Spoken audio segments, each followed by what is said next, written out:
notification and this week's Ask Anissa video call-up. And this week I am so excited. We are here at Blue Kangaroo, their annual event and in Las Vegas. And I'm not by myself on camera. I'm so excited that I found Dan, who is going to ask a question and be on camera with me. I'm so happy. So Dan, tell us, what is your company's name and where are you from and how long have you been in contents restoration? Yeah, so again, my name is Dan Kono. I'm from Blue Kangaroo Packouts of Bucks Lehigh. We are located in Allentown, Pennsylvania. We've been in business just over a year. We're just really ramping up our contents restoration business. It's been super exciting. Obviously, we run into a little bit of challenges along the way. Okay, so let's talk about that. So what challenge are you finding yourself in right now? Yeah, so right now, as I'm building more relationships in the industry, I'm doing a lot more work with public adjusters. And one of the challenges I have is we'll be in a job together, or they might even bring me in on a job, and we're doing a walkthrough or scope of this job, and they're more or less asking me, hey Dan, we're non-salvaging everything. And I look around this room and I go, this doesn't seem right to me. It seems like a lot of this stuff can be cleaned and brought back to pre-loss condition. So my question to you is, how do I navigate that situation in a professional way where I'm sticking to what I know while maintaining that relationship with the public adjuster? Right. So you're feeling like they're kind of like leading you to, hey, yeah, we're gonna like non-restore this, right? Right. Okay. So this is always an interesting situation, and I've experienced it a lot with adjusters in general. Well, they'll walk into a house and be like, okay, all the electronics are gone. Okay, all the bedding, mattresses are gone. And I'm over here going, they're sure those are gonna be okay, right? And so it is a little tricky, and especially if you've got the PA bringing you in, right? Like you don't want to make them look wrong.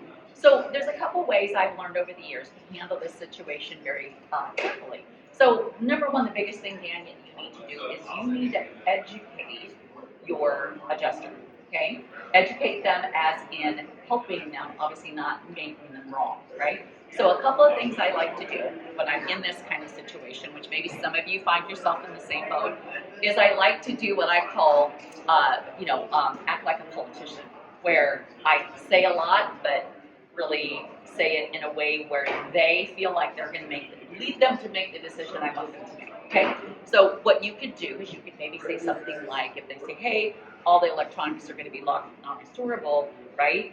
You could maybe say something like, well, in situations like this in the past, I have had some success with electronics under this level of contamination on this job.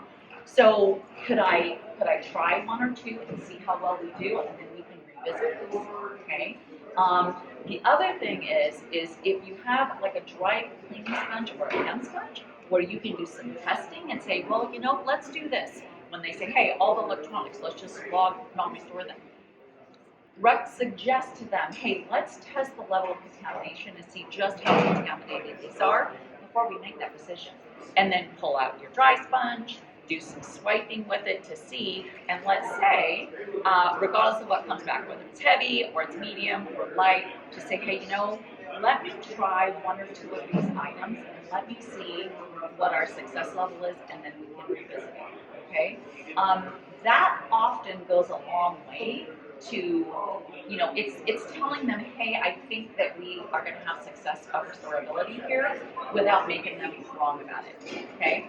The other thing is when they're walking through, let's just say they're just walking through with you, and this, by the way, goes for a homeowner as well. Be very careful about not committing, but giving hope, all right?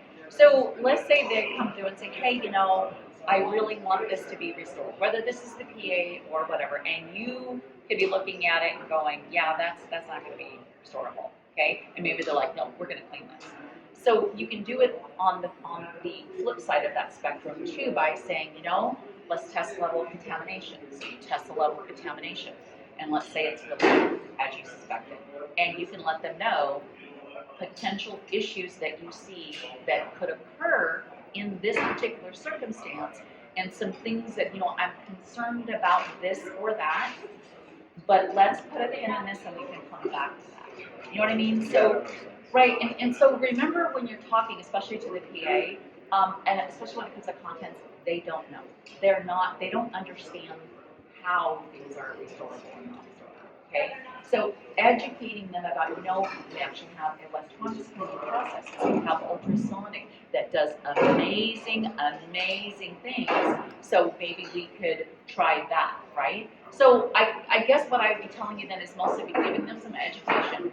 Really try to be pulling them the direction you want them to go without making them feel like they're wrong. And at the end of the day, it's up to the homeowner, right? So if the PA is absolute, no, this isn't going to happen, and the homeowner is like, hey, you know what, I'm agreeing that we're not going to restore this, then we have to let the homeowner make that decision, right? But I'm really happy to hear that you are you're doing your job well, and especially, just being in a year, wow, I love the question that you asked. Thank you. And hopefully that can help you out a bit. Yeah, that makes a ton of sense. I mean, at the end of the day, we're really trying to take care of the customer. Yes.